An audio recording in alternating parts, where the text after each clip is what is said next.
Bonjour à tous. Compte tenu de la divergence entre nous et les problèmes techniques que nous avons connus au début de notre hébergement local, nous avons décidé de déplacer notre travail vers un site d'hébergement payant afin que nous puissions joindre nos efforts et nos idées ainsi que nos gains. Dans la première étape, nous avons accédé au cPanel de notre hébergeur et on a choisi WordPress après identification. Puis, on clique sur Installer. Une page de configuration s'affiche et il faut choisir la dernière version ainsi que l'emplacement de notre site. Puis, nous remplissons les informations nécessaires. Par exemple, le nom, la description, les coordonnées de compte administrateur pour gérer notre site. Après, nous choisissons la langue désirée, qui est la langue française. Et enfin, on clique sur Installer. Après l'installation, on reçoit une page qui affiche deux liens. L'un concerne la page d'accueil principale et l'autre le lien d'administration. On clique sur ce dernier pour accéder au tableau de bord d'administration.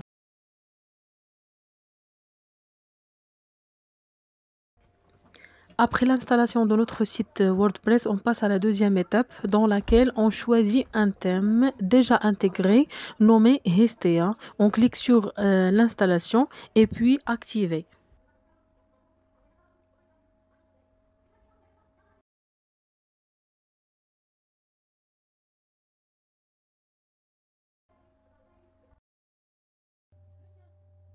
Dans la troisième étape, on a personnalisation à gauche. On clique sur l'apparence, puis personnaliser, puis dans le menu d'identité du site, on choisit le logo, le slogan et l'icône du site. Et après, on passe au réglage de l'apparence pour définir les réglages généraux, la typologie, la couleur, l'image arrière-plan.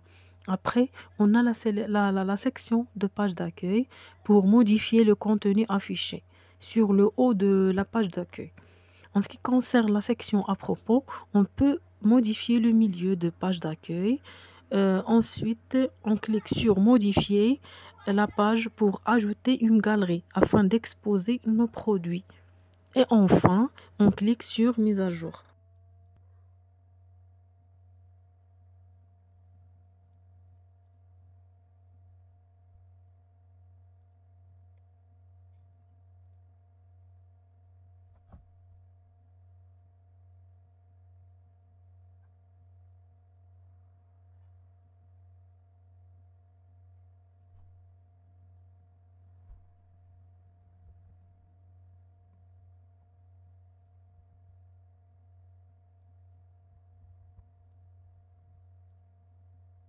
Dans la section boutique, on choisit le nombre de produits à afficher sur la page d'accueil.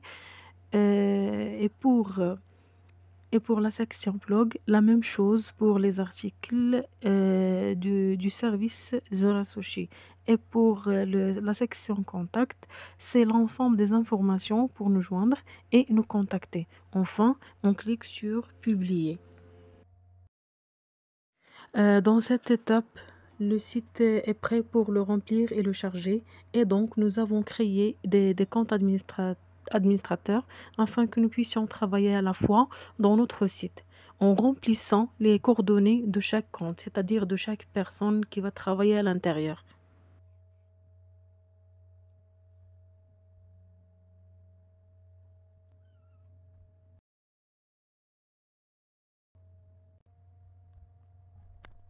Pour charger et explorer les produits de Zora Sushi, on utilise le plugin WooCommerce. D'abord, il faut ajouter des catégories et sous-catégories de produits en spécifiant la catégorie parente, la photo de miniature, les types d'affichage.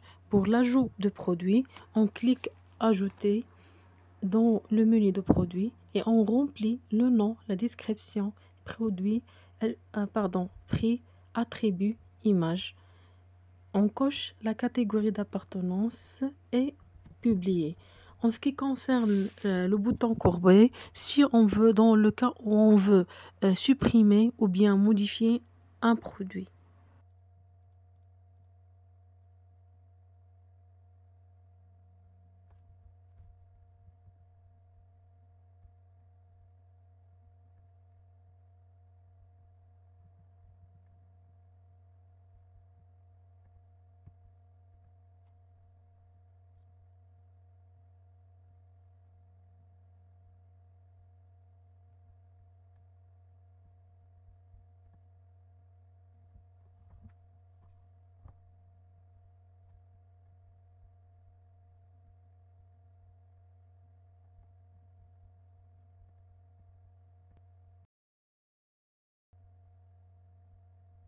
Après l'ajout des produits et catégories, nous avons besoin d'un menu dans la page d'accueil afin d'accéder à chaque catégorie à part. Pour cela, on clique Apparence puis Menu.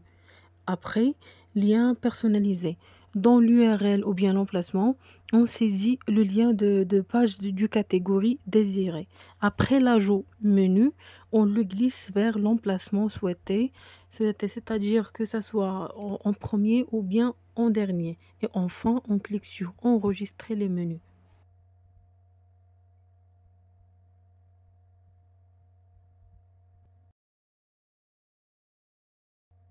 Par rapport à la création des articles Zora Sushi qui concernent les services et l'actualité de ce dernier, on clique sur Créer, puis Article et en remplissant les informations, titre, le texte, l'image mise en avant d'article.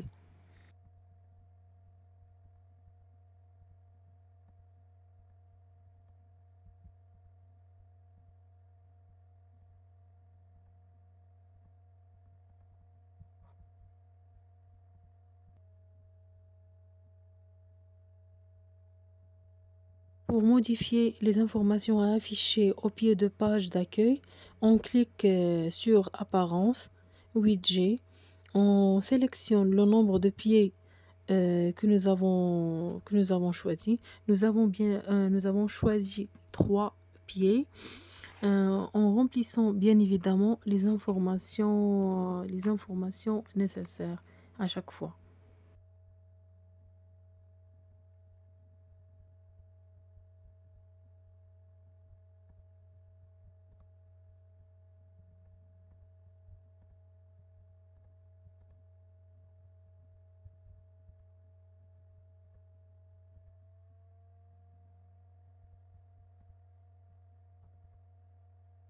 Nous avons déjà cité que nous avons choisi un plugin WooCommerce intégré dans le thème Histea que nous avons utilisé.